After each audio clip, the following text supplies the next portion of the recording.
All righty then. Successful Indie Author 5-Minute Focus episode 1230. Better transitions for better flow. I'm always talking about transitions in between scenes. They help draw down the emotional climax or the action sequence, draw that down, set you up for the next scene, and bring you back into it carefully. As Elmore Leonard said, enter late and leave early. This keeps the reader reading.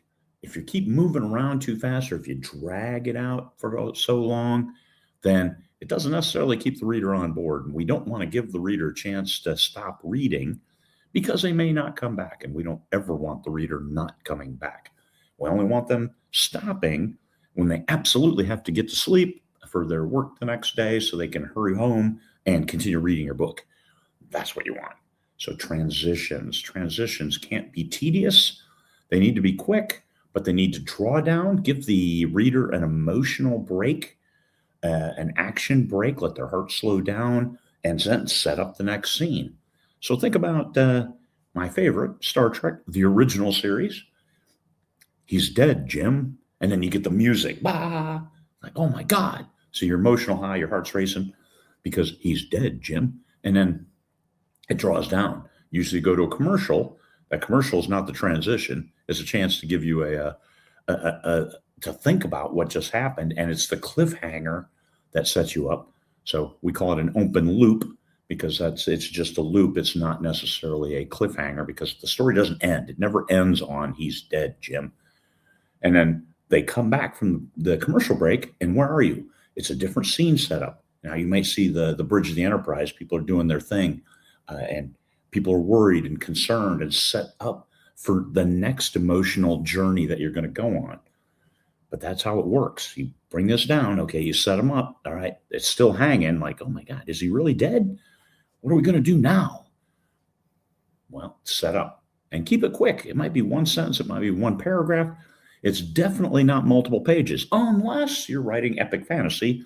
And then certain genres have different variations on what a scene transition looks like. Most of the stuff I write, thrillers, science fiction, and all the various elements of science fiction, subgenres like post-apoc, almost all that stuff has that transition that's not long and belabored. We don't need 2 pages on trees and the forest and everything that goes on there as a transition. Now, epic fantasy, you better be prepared to write all that stuff and in great detail and engaging detail. But in science fiction, maybe not so much. So get out of there fast, leave the scene early, and then enter it late. So dive in and something is already happening. So once again, keep the reader reading. Sentence or two, not pages, especially not in science fiction or thrillers. And thrillers, definitely not. Usually the transition is like one sentence, maybe just a couple words, and then ... Holy cow, next chapter. It's all about keeping the reader reading. So when you go back through it, when you go back through your manuscript and you take a look, when you exit a scene, when you exit an action sequence, and that action sequence could be all emotionally engaging, all emotional engagement, and not necessarily action, like people shooting, people running. No, scenes are where the reader is fully intellectually, emotionally engaged, and then how do they get to that next scene? So once they're at that peak, draw them down, and then bring them back up with the next scene, get them ready. So that's transitions are simple, but they're necessary. You can't immediately jump from he's dead, Jim, to shooting lasers at somebody out in space. It's like, what the hell happened?